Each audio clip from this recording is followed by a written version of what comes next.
ایک بادشاہ فوت ہو گیا، اس کی وفات کے بعد اس کا بڑا بیٹا فوراً تخت پر قابض ہو گیا۔ بادشاہ کا دوسرا بیٹا بڑے بھائی سے خوفزدہ تھا، اس نے ملک چھوڑنے کا فیصلہ کر لیا۔ بادشاہ کا بیٹا اپنے 3 دوستوں کے ساتھ بیرون ملک روانہ ہو گیا۔ ان دوستوں میں سے ایک تاجر کا بیٹا، دوسرا کسان کا بیٹا اور تیسرا ایک بہت خوبصورت نوجوان تھا۔ راستے میں بہتر مستقبل کے بارے میں سب دوست اپنی اپنی رائے پیش کرنے لگے۔ سب سے پہلے کسان کا بیٹا کہنے لگا، محنت سے انسان سب کچھ بناتا ہے، باقی سب باتیں بیکار ہیں۔ تاجر کے بیٹے نے ان الفاظ میں اپنی رائے کا اظہار کیا اور بولا، عقل اور حسن تدبیر سب سے بڑا ہتھیار ہے، یہ نہ ہو تو انسان ناکام ہے۔ اب نوجوان کی باری تھی۔ نوجوان گویا ہوا، حسن و جمال سب سے بڑی نعمت ہے۔ بادشاہ کا بیٹا اللہ کی ذات پر بھروسہ کرنے والا، نہایت تدبر تفکر کرنے والا انسان تھا۔ سب کی باتیں غور سے سننے کے بعد کہنے لگا، سب اپنی اپنی جگہ درست ہیں، مگر سب سے بڑی چیز اللہ کی رضا اور قدرت ہے۔ اس کی ذات کا فیصلہ ہی ہر چیز پر غالب ہے۔ جب تک ہمارا عقیدہ تقدیر پر مکمل نہ ہو، اس وقت تک راحت اور سکون حاصل نہیں ہو سکتا۔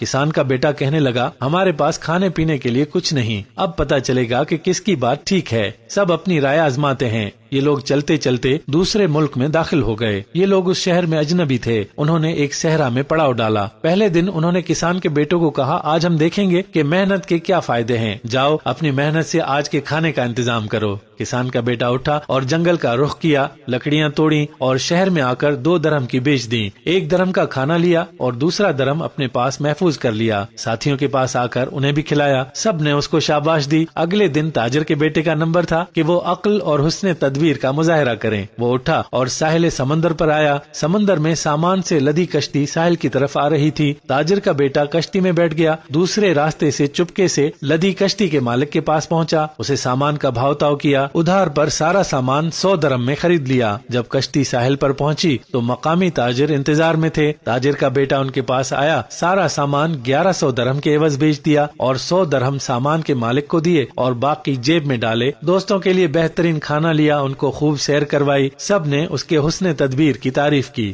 اگلے دن خوبصورت نوجوان کا نمبر تھا، جس کا کہنا تھا کہ انسان خوبصورتی کے بلبوتے پر کامیابی حاصل کرتا ہے۔ دوستوں نے کہا کہ آج ہم دیکھیں گے کہ آپ کا حسن ہم کو کیسے کھانا کھلائے گا۔ وہ اٹھا اور شہر کی طرف روانہ ہو گیا۔ ایک گھر کے باہر درخت کے نیچے بیٹھ گیا۔ اوپر سے خاتون نے اسے کھڑکی سے جھانکا کہ ایک خوبصورت نوجوان پریشان بیٹھا ہے اور سوچ رہا ہے۔ اس نے بلا کر وجہ پوچھی، کھانا کھلایا۔ مسافر ہے، پریشانی کی وجہ پوچھی تو اس نے دوستوں کا قصہ سنا دیا۔ خاتون نے نوجوان کو کچھ رقم تھما دی۔ وہ نوجوان سب کے لیے کھانا لے آیا اور سب نے اس کو بھی سراہا۔ اب بادشاہ کے بیٹے کی باری تھی۔ وہ سب سوچنے لگے کہ کسان کے بیٹے نے بھی محنت کی اور تاجر نے بھی کیا، نوجوان نے بھی کچھ کر ہی لیا، مگر اب بادشاہ کا بیٹا جو کہتا ہے اللہ کا فیصلہ، رضا اور تقدیر ہر چیز پر غالب ہے، یہ کیا کر کے دکھائے گا۔ اب شہزادہ اللہ کا نام لیتا ہوا شہر میں داخل ہو گیا اور راستے کے کنارے جا بیٹھا۔ وہاں سے اسی ملک کے بادشاہ کا جنازہ لے جایا جا رہا تھا۔ وزراء، فوج اور پولیس جنازے کو کندھا دیے جا رہے تھے۔ شہزادے کو راستے میں بیٹھا دیکھ کر پولیس افسر نے اس کو ڈانٹا،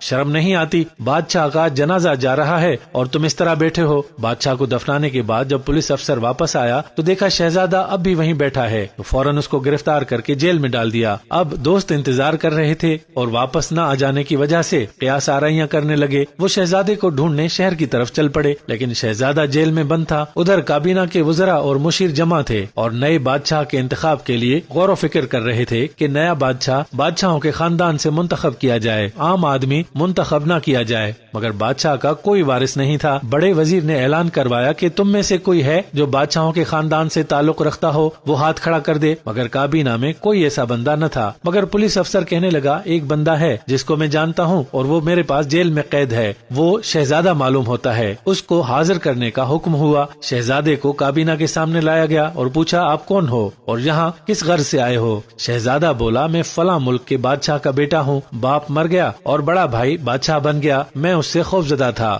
جان کے خوف سے ملک چھوڑ دیا۔ تمام کابینہ نے اس کی بات کو قبول کر لیا اور اس کے ہاتھ پر بیعت کر لی اور اسے اپنے ملک کا بادشاہ منتخب کر لیا۔ شہزادے کے منہ سے بے ساختہ نکلا، یقیناً اللہ کا فیصلہ تمام تدبیروں پر غالب ہے۔ اب وزراء نے بادشاہ کو ملک کی سیر کرانے کے لیے باہر نکالا۔ بادشاہ شہر میں گشت کر رہا تھا۔ لوگ بادشاہ کے پیچھے پیچھے بادشاہ زندہ باد کے نعرے بلند کرتے ہوئے جا رہے تھے۔ ادھر شہزادے کے دوست شہر میں اس کی تلاش میں نکلے۔ جب انہوں نے شہزادے کو اس حالت میں دیکھا تو سمجھ گئے اور بے ساختہ بول اٹھے، واقعی اللہ کا فیصلہ تمام تدبیروں سے بڑھ کر ہے، وہ بھی بادشاہ زندہ زندہ باد کے نعرے لگاتے ہوئے بادشاہ کے ساتھ ساتھ محل میں داخل ہو گئے۔ بادشاہ تخت پر بیٹھا، یہ لوگ اس کی خدمت میں حاضر ہو گئے۔ بادشاہ نے ان کے سامنے کل کا جملہ دہراتے ہوئے کہا، اللہ نے یہ سب کچھ اس لیے کیا تاکہ تمہیں معلوم ہو جائے کہ اللہ کا فیصلہ ہر چیز پر غالب ہے۔ اللہ جو چاہے کر سکتا ہے، جو جیسا گمان کرتا ہے اس کے ساتھ ویسا ہی معاملہ ہوتا ہے۔ بادشاہ نے تاجر کے بیٹے کو مشیر مقرر کر لیا، کسان کے بیٹے کو وزیر زراعت کے عہدے پر مقرر کیا، اور جو خوبصورت نوجوان تھا اس سے کہا کہ یہ عارضی حسن کسی فائدے کا نہیں، اس کو کچھ مال تحفے میں دے کر رخصت کر دیا۔ جس نے خدا کی ذات پر بھروسہ کیا، اللہ نے اس کو ہی ہمیشہ کامیاب کیا ہے۔ آپ نے بھی تجربہ یا مشاہدہ کیا ہوگا کہ جو انسان مال، عقل اور حسن پر اعتماد کرتا ہے وہ اس کے باوجود ناکام ہو جاتا ہے۔